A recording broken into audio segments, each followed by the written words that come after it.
ಬಜೆಟ್ನಲ್ಲಿ ಶ್ರೀಮತಿ ನಿರ್ಮಲಾ ಸೀತಾರಾಮನ್ ಅವರು ಹಣಕಾಸಿನ ಮಂತ್ರಿಗಳು ಅವರು ಬಜೆಟ್ನಲ್ಲಿ ಅನೌನ್ಸ್ ಮಾಡಿದ್ರು ಅಪ್ಪರ್ ಭದ್ರಾಕ್ಕೆ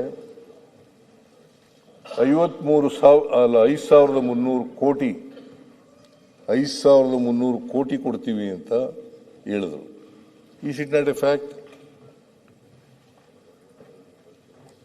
ಇಟ್ಸ್ ಎ ಫ್ಯಾಕ್ಟ್. ಇದನ್ನ ಹೇಳಿದ್ರೆ ಇದು ಓದಬಾರದು ಅಂತ ಇದೆಯಾ? ಇದು ಅನ್ಕಾನ್ಸ್ಟಿಟ್ಯೂಷನ್ ಅಲ್ಲ. ಇವತ್ತಿನವರೆಗೆ ನಮಗೆ ₹1 ಬಂದಿಲ್ಲ. ಬಜೆಟ್ನಲ್ಲಿ ಹೇಳಿದ್ದು ಘೋಷಣೆ ಮಾಡಿರ್ತಕ್ಕಂಥದ್ದು ಅದಲ್ಲದೆ ಇಲ್ಲಿ 23-24ರಲ್ಲಿ ಸ್ಟೇಟ್ ಗೌರ್ಮೆಂಟು ಮಂಡಿಸಿದ ಬಜೆಟ್ ಅವತ್ತು ಮುಖ್ಯಮಂತ್ರಿ ಆಗಿದ್ದಂಥ ಬಸವರಾಜ ಬೊಮ್ಮಾಯಿ ಅವರು ಇಲ್ಲಿ ಹೇಳಿದ್ದಾರೆ, ಕರ್ನಾಟಕದ ಬಜೆಟ್ ಅನ್ನು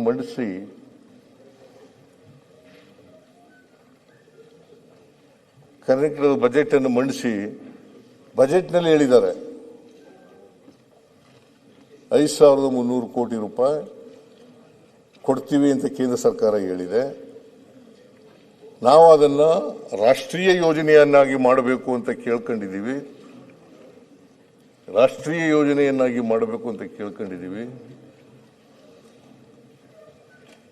ಮೋಸ್ಟ್ ಲೈಕ್ಲಿ ಕೇಂದ್ರ ಸರ್ಕಾರ ಒಪ್ಕೋಬಹುದು ಅಂತ ಹೇಳಿದ್ದಾರೆ.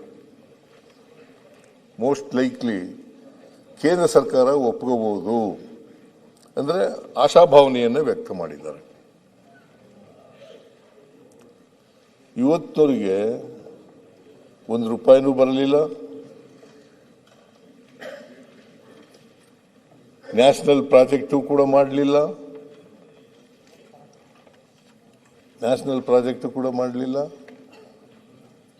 ದುಡ್ಡು ಬರಲಿಲ್ಲ. ಇದನ್ನು ಹೇಳಿದ್ರೆ ನಾವು ಕೇಂದ್ರ ಸರ್ಕಾರದ ವಿರುದ್ಧ ಮಾತಾಡೋದು. ನಾವು ಕೇಂದ್ರ ಸರ್ಕಾರ ಮಾಡಿರ್ತಕ್ಕಂಥ ಅನ್ಯಾಯವನ್ನು ಅಷ್ಟೇ ಹೇಳಿದ್ದೀವಿ. ಕೊಡ್ತೀವಿ ಅಂದಿದ್ರು, ಕೊಟ್ಟಿಲ್ಲ. Is it not A fact?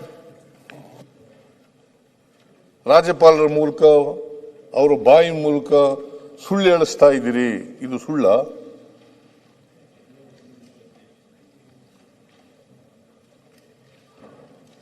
$5,495 ಕೋಟಿ. ನಾನು ಐ ಆಮ್ ಸಾರಿ, ಕನ್ನಡ ಪ್ರಭದ್ದು ಕೂಡ ಹೇಳ್ಬಿಡ್ತೀನಿ ನಾನು. ರಾಜ್ಯಪಾಲರು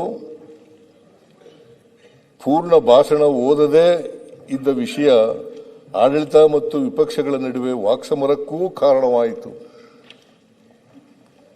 ರಾಜ್ಯ ಸರ್ಕಾರ ಮತ್ತು ರಾಜ್ಯಪಾಲರ ನಡುವೆ ಸೌಹಾರ್ದಯುತ ಕಾರ್ಯನಿರ್ವಹಣೆ ನಡೆಯಬೇಕೆಂಬುದು ಪ್ರಜಾಪ್ರಭುತ್ವದಲ್ಲಿ ನಂಬಿಕೆ ಇಟ್ಟ ಎಲ್ಲ ಜನರ ಆಶಯ. ಇದು ಕನ್ನಡಪ್ರಭದವರು ಹೇಳಿರ್ತಕ್ಕಂಥದ್ದು.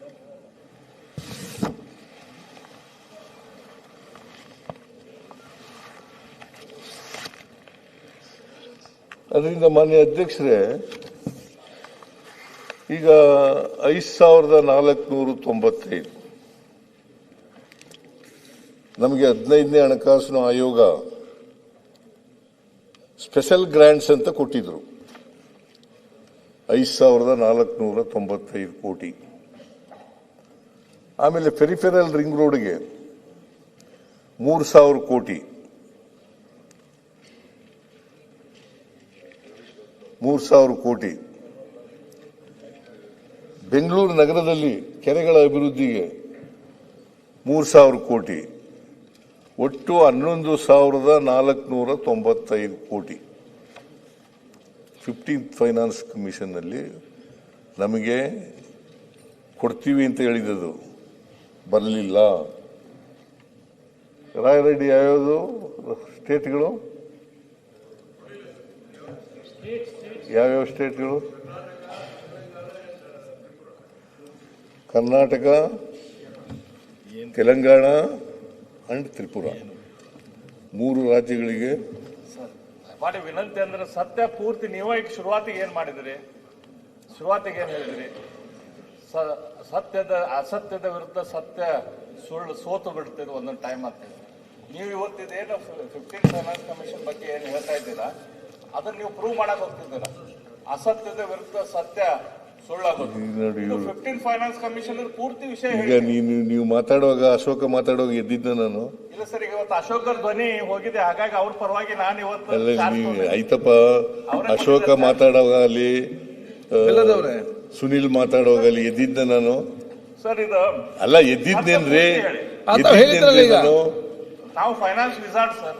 ಅಲ್ಲ ಎದ್ದಿದ್ದ ನಾನು, ನೀವ್ಯಾಕೆ ಎದ್ದಿದ್ದೀರಿ? ಆಯ್ತು ನಾನು ಬೆಲ್ಲ ನೀವು ಯಾರಿಗೆ ಉತ್ತರ ಕೊಡ್ತೀರಿ? ಬೆಲ್ಲ ಈಗ ರಾಯರೆಡ್ಡಿ ಅವರೇ ಬೆಲ್ಲ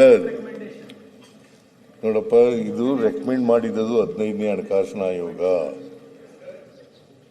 ರೆಕಮೆಂಡ್ ಮಾಡಿದ್ದು, ಅದನ್ನ ಕೊಡ್ಲಿಲ್ಲ, ಅದನ್ನ ಒಪ್ಕೊಳ್ಳಿಲ್ಲ.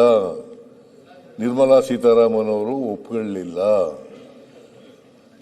ಈಗ ಮೊನ್ನೆ ತಾರೀಕು ನಿನ್ನೆ 16ನೇ ಹಣಕಾಸಿನ ಆಯೋಗ ವರದಿ ಮಂಡಿಸಿದ್ದಾರೆ. ಅದನ್ನ ಒಪ್ಕೊಂಡಿದಾರಲ್ವಾ? ಅಲ್ಲ ಒಪ್ಕೊಂಡಿದಾರಲ್ವೇನ್ರಿ? ವೆಲ್ಕಮ್ ಮಾಡೋದು ಆಮೇಲೆ 16ನೇ ಹಣಕಾಸು ಆಯೋಗದಲ್ಲಿ ನಮ್ಮ ಕರ್ನಾಟಕ ಬಂಪರ್ ಕೊಟ್ಟಿದೆ. ಏನು ಕೊಟ್ಟಿಲ್ಲ. ಕೂತ್ಕೊಳ್ಳಿ. ಬಂಪರ್ ಎಲ್ಲಿ ಕೊಟ್ಟಿದ್ದಾರೆ ನೋಡಿ. ನಾವು ಕೇಳಿದ್ದದ್ದು 14ನೇ ಹಣಕಾಸಿನಲ್ಲಿ 4.71% ಕರ್ನಾಟಕಕ್ಕೆ ಕೊಟ್ಟಿದ್ದಾರೆ. ಎಷ್ಟು? 4.71 ಕೊಟ್ಟಿದ್ದಾರೆ. ಅದನ್ನ 15ನೇ ಹಣಕಾಸಿನ ಆಯೋಗದಲ್ಲಿ 3.64 ಮಾಡಿಬಿಟ್ರು.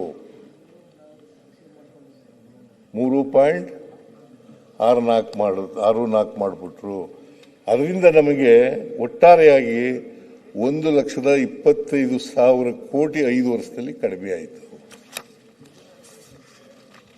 ಇದು ಸೇರಿ 5,300 ಕೋಟಿ, 11,495 ಕೋಟಿ, ಇವೆಲ್ಲ ಸೇರಿ ನಾನು ಬೇಕಾದ್ರೆ ಅದನ್ನ ಡೀಟೇಲ್ಸು ಕೊಡ್ತೇನೆ.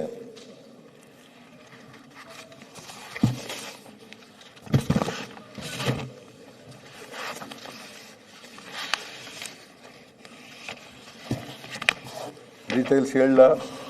1,25,000 ಕೋಟಿ ಹೇಗೆ ನಷ್ಟ ಆಗಿದೆ ಅಂತ. 15ನೇ ಹಣಕಾಸು ಆಯೋಗದಲ್ಲಿ ಭದ್ರಾ ಮೇಲ್ದಂಡೆ ಯೋಜನೆಗೆ ಶಿಫಾರಸು ಮಾಡಲಾದ ಅನುದಾನ 5,300 ಕೋಟಿ.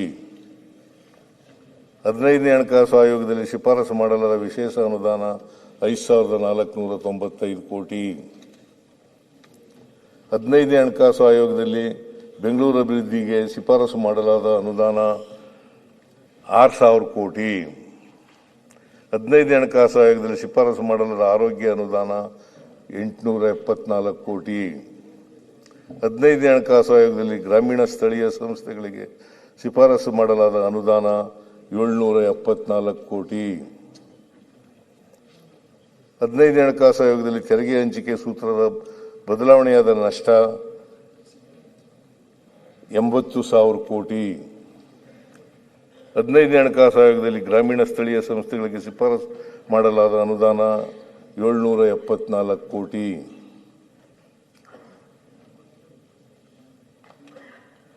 15ನೇ ಹಣಕಾಸು ಆಯೋಗದಲ್ಲಿ ನಗರ ಸ್ಥಳೀಯ ಸಂಸ್ಥೆಗಳಿಗೆ ಶಿಫಾರಸು ಅನುದಾನ 1,028 ಕೋಟಿ. 15 ಹಣಕಾಸು ಆಯೋಗದಲ್ಲಿ ತೆರಿಗೆ ಹಂಚಿಕೆ ಸೂತ್ರದ ಬದಲಾವಣೆಯಿಂದಾದ ನಷ್ಟ ಅದು ಆಯಿತು. NDRF ಬೇಡಿಕೆ 7,264 ಕೋಟಿ.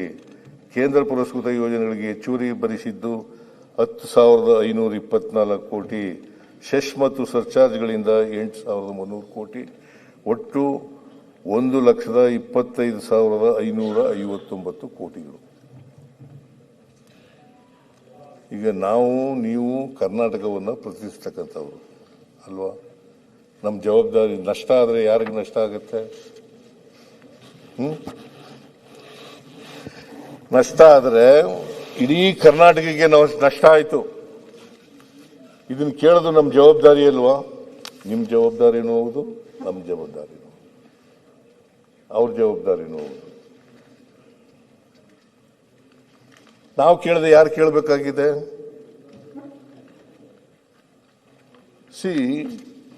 ಕರ್ನಾಟಕದಿಂದ ತೆರಿಗೆ ನಾವು ಸುಮಾರು 4,50,000ದಿಂದ 5,000 ಲಕ್ಷ ಕೋಟಿ ಕೊಡ್ತೀವಿ ವರ್ಷಕ್ಕೆ. 4.5 ಲಕ್ಷದಿಂದ 5 ಲಕ್ಷ ಕೋಟಿ ಕೊಡ್ತೀವಿ ತೆರಿಗೆ ರೂಪದಲ್ಲಿ ಕೊಡ್ತೀವಿ. ನಾವು ಬರೋದೆಷ್ಟು? 55,000ರಿಂದ 60,000 ರೂಪಾಯಿ.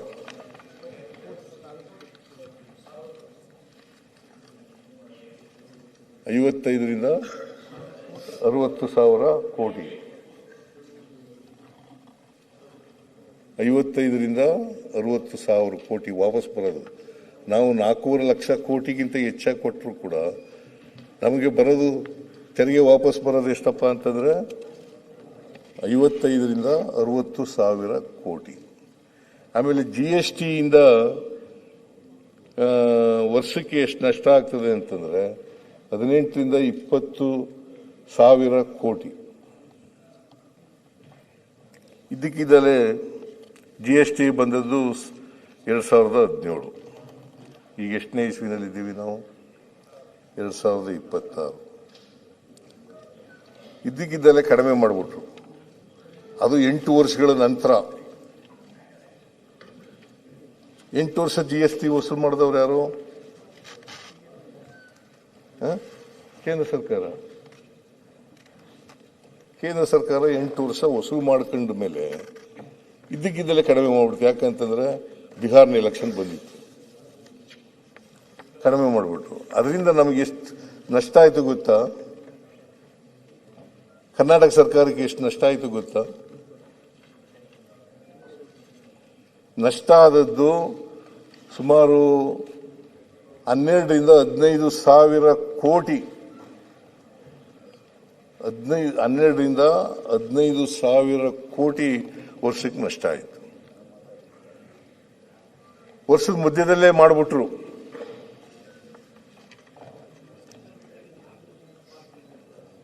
ಅದರಿಂದ ನಮಗೆ ನಾವು ಎಸ್ಟಿಮೇಟ್ ಮಾಡ್ಕೊಂಡಿದ್ವಿ ಇಷ್ಟು ಬರ್ಬೋದು, GST ಕಾಂಪನ್ಸೇಷನ್ ಅಂತ ಬರ್ಬೋದು ಅಂತ ಲೆಕ್ಕ ಹಾಕೊಂಡಿದ್ದು.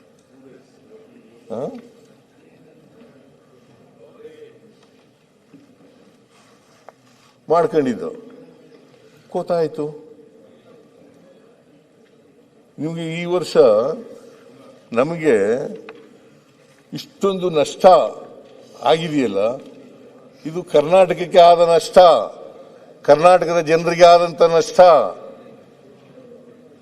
ಬರೀ ಕಾಂಗ್ರೆಸ್ ಅಭಿಮಾನಿಗಳು, ವರ್ಕರ್ಸ್ ಅಲ್ಲ, ಇಡೀ ರಾಜ್ಯದ ಜನ 7 ಕೋಟಿ ಜನರಿಗೆ ಆದಂತ ನಷ್ಟ. ಅದು ನೀವು ಜವಾಬ್ದಾರರು, ನಾವು ಜವಾಬ್ದಾರರು, ಇಬ್ರು ಜವಾಬ್ದಾರರಲ್ವಾ? GST ಕಮ್ಮಿ ಮಾಡಿದ್ರಿಂದ ಜನಕ್ಕೂ ಉಳಿತಾಯ ಅಲ್ಲ ಸರ್? ಅದು ಜನಕ್ಕೂ ಹೇಳಪ್ಪ ಇಲ್ಲಿ ಅದನ್ನು ತಗೊಂಡದು ಉಳಿತಾಯ ಆಯ್ತು ನಿಜ. 8 ವರ್ಷ ತಗೊಂಡದು ಆಗ ಜನಗಳಿಗೆ ತೊಂದರೆ ಆಗ್ಲಿಲ್ವಾ? ಅದು ಅಭಿವೃದ್ಧಿ ಕೊಟ್ರಲ್ಲ. ಅದು 8 ವರ್ಷ ತಗೊಂಡ್ರಲ್ರಿ. GST ಹಾಕೋರು ಯಾರು? GST ಕೌನ್ಸಿಲ್ ಅಲ್ಲ. ಜಾಸ್ತಿ ಮಾಡೋದಾದ್ರು ಮೊದ್ಲು ಮಾಡ್ಬೇಕು, ಇಲ್ಲ ಕೊನೆ ಮಾಡ್ಬೇಕು. ಮಧ್ಯದಲ್ಲಿ ಮಾಡಿಬಿಟ್ರೆ ಹಣಕಾಸಿನ ಸ್ಥಿತಿಗತಿ ಏನು? ನಮ್ಮ ಸ್ಥಿತಿಗತಿ ಏನು? ಅದನ್ನೇ ಅನುಭವಿಸ್ತಾ ಕರ್ನಾಟಕದ ಬಜೆಟ್ ಗತಿ ಏನು? 8,000 15,000 ಕೋಟಿಯಲ್ಲಿ ಕೋತಾ ಐತೆ. ಕಮ್ಮಿ ಮಾಡಿದ್ರೆ ಜನಗಳಿಗೆ ಕಮ್ಮಿ ಆಯ್ತು. ಬೇರೆ 8 ವರ್ಷ ತಗೊಂಡಿದ್ದೀರಲ್ಲ, 8 ವರ್ಷ ತೊಂದರೆ ಆಗ್ಲಿಲ್ಲ ಜನಗಳಿಗೆ? ಅಭಿವೃದ್ಧಿ ಆಗಿದೆಯಲ್ಲ. ಪ್ರಧಾನಿ ಆಮೇಲೆ ಮುಖ್ಯಮಂತ್ರಿಗಳ ಮನೆಗೆ ತಗೊಂಡೋಗೋದು 8 ವರ್ಷ ಎಲ್ಲ ವಸೂಲು ಮಾಡ್ಕೊಂಡು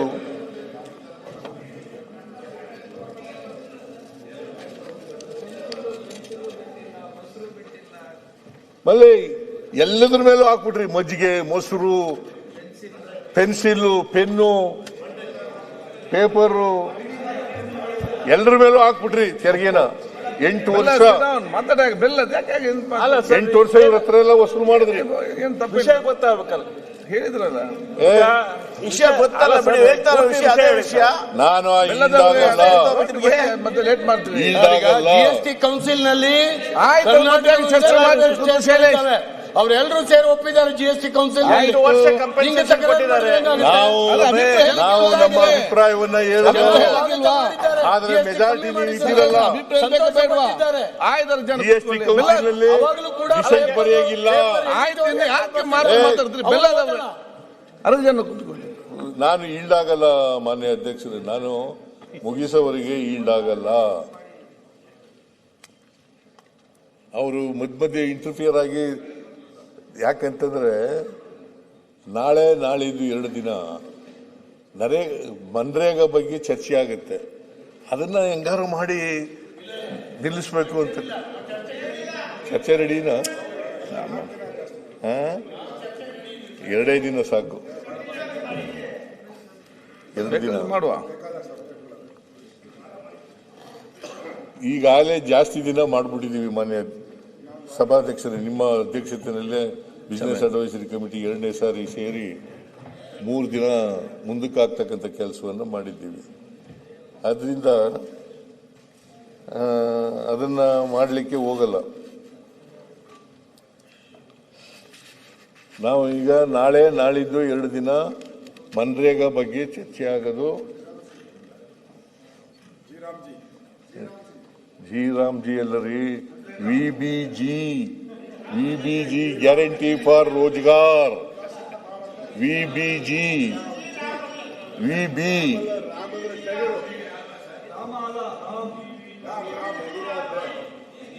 guarantee for Rozgar mission Gramin. ಅರ್ಧಂಬರ್ಧ ಕಲ್ತದೆ ಅದು ಅರ್ಥ. ಪಾಪ ಅವರು ರಾಮ್ ಅನ್ನೋದನ್ನು ಸೇರಿಸಿ ಮಾಡಿದ್ದಾರೆ ಅಷ್ಟೇ. ಬಹಳ ಕಸರತ್ತು ಮಾಡಿದ್ದಾರೆ ಅವ್ರನ್ನ. ಪಾಪ ಅವರಿಗೆ ಪ್ರೈಸ್ ಕೊಡಬೇಕು ಅಂತ ಅನಿಸುತ್ತೆ ನನಗೆ. ನಿಮ್ಮ ಪಾರ್ಟಿಯಲ್ಲಿ ಬಹಳ ಈಸಿ ಸರ್. ಇಂದಿರಾ ಗಾಂಧಿ, ರಾಜೀವ್ ಗಾಂಧಿ ಹೆಸರಿಟ್ಟರೆ ಸಾಕು. ಹೆಸರಿಡೋದು ನಿಮಗೆ ಬಹಳ ಸರಳ. ಮಾತಾಡಿ ಮುಗಿಸ್ಲಿ ಬೆಲ್ಲ. ಅದರಿಂದ ಮಾನ್ಯ ಅಧ್ಯಕ್ಷರೇ, GST ಇಂದ ನಮಗೆ ತೊಂದರೆ ಆಯಿತು. ಒಟ್ಟು 1 ಲಕ್ಷದ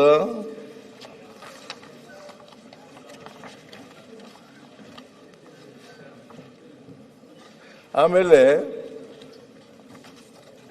ಸೆಸ್ಸು ಸರ್ಚಾರ್ಜ್ ಅಂತ ವಸೂಲು ಮಾಡ್ತಾರೆ. ಇವು ಡಿವಿಸಿಬಲ್ ಪೂಲ್ನಲ್ಲಿ ಇಲ್ಲ. ಕೇಂದ್ರ ಸರ್ಕಾರ ಸೆಸ್ ವಸೂಲು ಮಾಡ್ತದೆ, ಮತ್ತೆ ಸರ್ಚಾರ್ಜ್ ವಸೂಲು ಮಾಡ್ತದೆ. ಇವು ಡಿವಿಸಿಬಲ್ ಪೂಲ್ನಲ್ಲಿ ಬರಲ್ಲ. ಅದು ವರ್ಷಕ್ಕೆ ಎಷ್ಟಾಗ್ತದೆ ಗೊತ್ತಾ? ಸುಮಾರು 6 ಲಕ್ಷ ಕೋಟಿ. ಇದರಲ್ಲಿ ರಾಜ್ಯಗಳಿಗೆ 1 ಪೈಸೆನೂ ಬರಲ್ಲ. ರಾಜ್ಯಗಳಿಗೆ 1 ಪೈಸೆ ಬರಲ್ಲ. ಕರ್ನಾಟಕದಿಂದಲೂ ಕೂಡ ವಸೂಲಾಗ್ತದೆ. Cess surcharge ವಸೂಲಾಗ್ತದೆ. ಅದು ಕೂಡ 1 ಪೈಸೆ ಬರಲ್ಲ.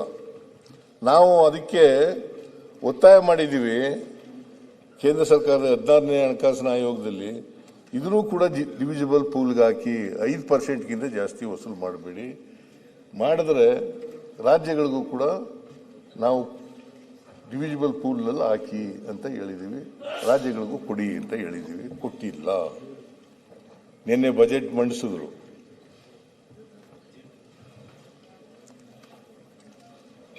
ಬಜೆಟ್ ಮಂಡಿಸಿ ಅದರಲ್ಲಿ ಹೇಳಿಲ್ಲ. ಮೊನ್ನೆ ಅಧ್ಯಕ್ಷರೇ, ಅದರಿಂದ ಇವೆಲ್ಲ ವಾಸ್ತವಿಕವಾದಂಥ ವಿಚಾರಗಳು. This are all facts. ಇದನ್ನ ಹೇಳ್ರಿ ಅಂತ ರಾಜ್ಯಪಾಲರು ಹೇಳಿದ್ದು, ನಾವು ಪ್ರಿಪೇರ್ ಮಾಡಿದ್ದು. ಅವರು ಓದಲಿಲ್ಲ. ಇದು ಸಂವಿಧಾನಕ್ಕೆ ವಿರುದ್ಧವಾಗಿರ್ತಕ್ಕಂಥದ್ದ, ಸಂವಿಧಾನ ಬಾಹಿರವಾಗಿರ್ತಕ್ಕಂಥದ್ದ, ಅಥವಾ ಸುಳ್ಳು ವಿಚಾರಗಳ, ಎಲ್ಲವೂ ಕೂಡ ಸತ್ಯವಾದಂಥ ವಿಚಾರಗಳನ್ನು ಹೇಳಿಸ್ತಕ್ಕಂಥ ಪ್ರಯತ್ನವನ್ನು ಮಾಡಿದ್ದು. ಅವರು ಮಾಡಲಿಲ್ಲ ಅಂತಕ್ಕಂಥ ಮಾತುಗಳನ್ನು ಈಗಾಗಲೇ ಗೊತ್ತಾಗಿದೆ. ಅದರಿಂದ ಮಾನ್ಯ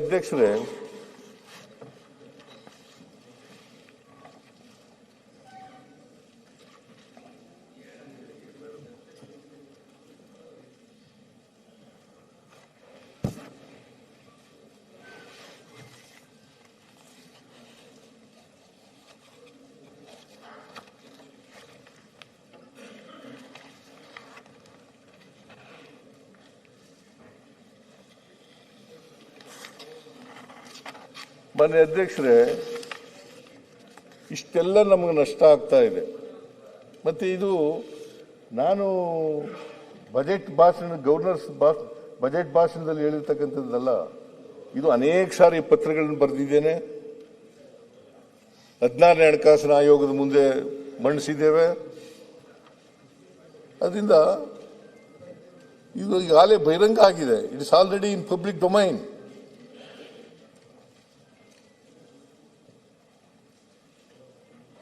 ಮುಚ್ಕೊಳ್ಳೋದೇನು ಇಲ್ಲ ಇಲ್ಲಿ, ಅಥವಾ ಗುಟ್ಟಾಗಿರ್ತಕ್ಕಂಥದ್ದೇನು ಇಲ್ಲ. ಕೇಂದ್ರ ಸರ್ಕಾರದ ಗಮನಕ್ಕೆ ತಂದಿದ್ದೀವಿ.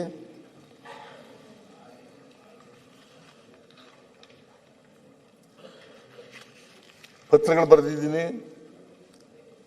ಫೈನಾನ್ಸ್ ಮಿನಿಸ್ಟ್ರಿಗೆ, ಪ್ರಧಾನಮಂತ್ರಿಗಳಿಗೆ,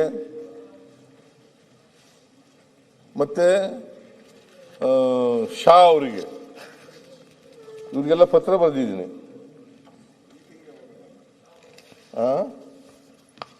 ಮಾತಾಡ್ಲಾ ಬೇಡ? ನಿಮ್ಗೆ ಇಂಟ್ರೆಸ್ಟ್ ಇದ್ರೆ ಮೀಟಿಂಗ್ ಹೋಗ್ಬೇಕಲ್ಲ ಸರ್, GST ಮೀಟಿಂಗ್. ಯಾಕೆ ಹೋಗಲ್ಲ ನೀವು GST ನಾನು ಹೋದ್ರು ಅಷ್ಟೇ. ಅಲ್ಲ ಅವಕಾಶ ಇದೆಯಲ್ಲ. ಪತ್ರ ಬರ್ದಿದ್ದೀನಿ ಅಂತ ಪದೇ ಪದೇ ಹೇಳ್ತೀರಾ, ಮತ್ತೆ ಕೇಂದ್ರ ಸರ್ಕಾರನ ಟೀಕೆ ಮಾಡ್ತೀರಾ. ವೇದಿಕೆ ಇದೆ, ಈಗ ವಿಧಾನಸಭೆ ನಮ್ಗೇನ್ ಕೊಟ್ಟಿದೆ, ಮಾತಾಡಕ್ಕೆ ಕೊಟ್ಟಿದ್ದಾರೆ. ನಿಮ್ಗೆ ಅಲ್ಲಿ ಮಾತಾಡಕ್ಕೆ ಕೊಟ್ಟಿದಾರಲ್ಲ, ಒಂದು GSTಗೆ ಹೋಗಲ್ಲ ನೀವು. ಮತ್ತೆ ಅಟೆಂಡ್ ಮಾಡ್ತಾರಲ್ಲ, ಯಾರು ಹೋಗ್ಬೇಕು? ಎಲ್ಲಾ ರಾಜ್ಯದ CMಗಳು ಹೋಗೋದು. ಎಲ್ಲಾ ರಾಜ್ಯದ ಹಂಗೆ ಹೋಗ್ಬೇಕು ಅಂತ ಕಡ್ಡಾಯ ಇಲ್ಲ, ಮ್ಯಾಂಡೇಟರಿ ಇಲ್ಲ. ಒಂದು meeting no it is wrong. ಇವರು ತಪ್ಪು ತಿಳ್ಕೊಂಡಿದ್ದಾರೆ. ಹೆಚ್ಚಿನ ವಿಡಿಯೋಗಳಿಗೆ ಪ್ರತಿಧ್ವನಿ ಯೂಟ್ಯೂಬ್ ಚಾನೆಲ್ ಸಬ್ಸ್ಕ್ರೈಬ್ ಮಾಡಿ, ಬೆಲ್ ಐಕಾನ್ ಕ್ಲಿಕ್ ಮಾಡಿ.